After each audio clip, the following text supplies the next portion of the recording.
तर्री पोहे, त्याच्यात त्यांनी पोहे दिलेले आहेत आणि माझ्या अंदाजाने त्यांनी आपल्याला तर्री ही अशी वेगळी दिलेली आहे. स्वाभाविक आहे, कारण तर्री जर याच्या टाकली असती पोह्यांचा लगदा झाला असता.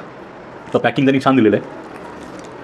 हे उघडून पाहूया की या पोह्यांवरती त्यांनी लिंबू व्यतिरिक्त काय टाकलेलं आहे. ओके, गंमत या सगळी मित्रांनो, हे सगळं मी नवीनच पाहतो आहे. या याच्यावर त्यांनी आपल्याला शेव आणि थोडी ही भावनगरी शेव किंवा जाड शेव दिलेली आहे आणि सोबत त्यांनी आपल्याला दिलेला आहे कांदा आणि कोथिंबीर, खास तर्री पोह्यांसाठी. लिंबूला जरा बाजूला ठेवूया. या पोह्यांवर आपल्याला त्यांनी तर्री दिलेली वेगळी, ती तर्री आपण घेऊया. तर तर्रीचा जरा वास बघतो मी,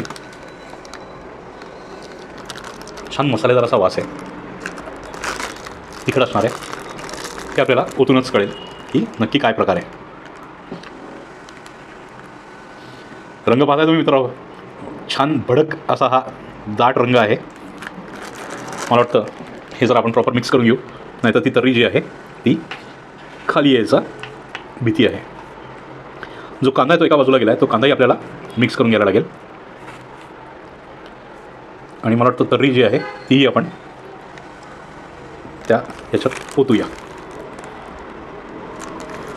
ओके, आणि आपल्या या मगचा थोडा सदुपयोग करूया. एखाद्या रायडरच्या मगचा आपण जरा सदुपयोग करून घेऊया. चला, आता हे तर झालं.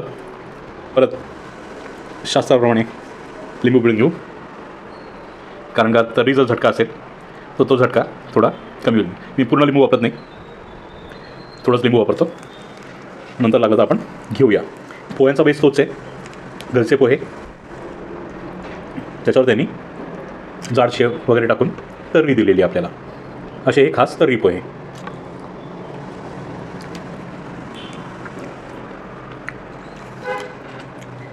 झणझणीत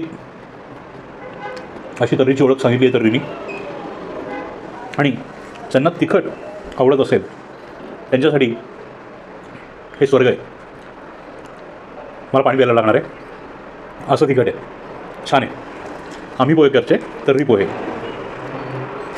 आणि तर्रीची क्वांटिटी त्यांनी बरीच दिली आहे, पुरून उरेल एवढी क्वांटिटी आहे. आणि सोबत जो त्यांनी चिरलेला कांदा दिला आहे तो अजून मजा आणतो आहे. जिथे तर्री तिथे कांदा आणि लिंबू पाहिजेच पाहिजे, तर ती तर्री तुम्हाला द्विगुणित असा आनंद देते.